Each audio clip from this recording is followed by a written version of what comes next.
नमस्कार, आप देख रहे हैं वीके न्यूज। मैं हूं सुनील राउत। कश्मीर एक खूबसूरत सूबा, धरती की जन्नत, लेकिन इसके साथ जुड़ा इतिहास कश्मीर को दुनिया के नक्शे पर एक काले धब्बे की तरह पेश करता था।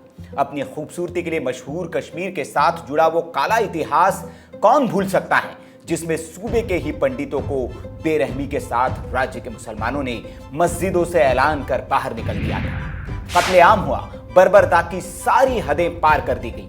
वो कश्मीरी पंडित आज भी इंसाफ के इंतजार में, घर वापसी के इंतजार में देश के अलग अलग इलाकों में गुजर बसर कर रहे हैं। श्रीनगर में स्थित शंकराचार्य का मंदिर कश्मीर के आदि शंकराचार्य की भूमि का प्रमाण है। लेकिन मठों और मंदिरों की इस धरती पर जब आतंकवाद चरम पर था, तब कई नए पुराने मंदिरों को तहस नहस कर दिया गया। कश्मीरी पंडितों को निशाना बनाने के साथ ही बड़ी संख्या में मंदिरों और मठों को नुकसान पहुंचाया गया, उन पर कब्जे कर लिए गए। तभी से घाटी के मंदिर सूने थे, उनके पट बंद थे और घंटियां शांत। लेकिन अब धारा 370 के खात्मे के साथ ही कश्मीरी पंडितों के लिए एक और खुशी की खबर है। केंद्र सरकार ने घाटी में बंद पड़े 50,000 से ज्यादा मठों मंदिरों को खोलने का ऐलान कर दिया है। इस खबर के आते ही साल 1989 में आतंकियों की धमकियों के बावजूद कश्मीर से पलायन न करने वाले पंडितों को फिर उम्मीद बंधी है कि यहां मंदिरों के बंद दरवाजे खुलेंगे और मंदिर भी वैसे ही आजाद होंगे जैसे अनुच्छेद 370 हटने के बाद वे हुए।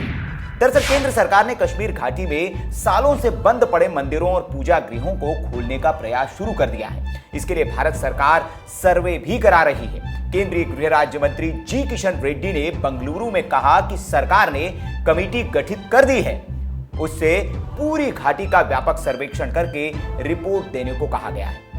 इससे वहां पर लोग फिर से पूजा पाठ और भजन कीर्तन कर सकेंगे। गृह राज्य मंत्री ने बताया कि घाटी में पिछले कुछ सालों में काफी मंदिरों को क्षतिग्रस्त किया गया है, जिनमें से कुछ मंदिरों को पूरी तरह तोड़ा गया है, तो वहीं कुछ मंदिरों की मूर्तियां भी तोड़ी गई है, जिनको सरकार ठीक कराएगी।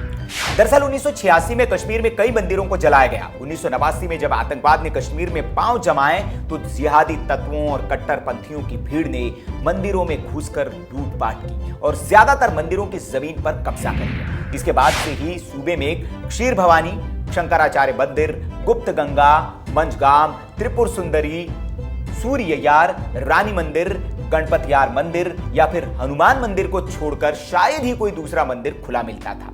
लेकिन अब सरकार के इस ऐलान के बाद जहां कश्मीरी पंडित खुश नजर आ रहे हैं, वहीं उनमें घर वापसी की उम्मीद और बढ़ गई है।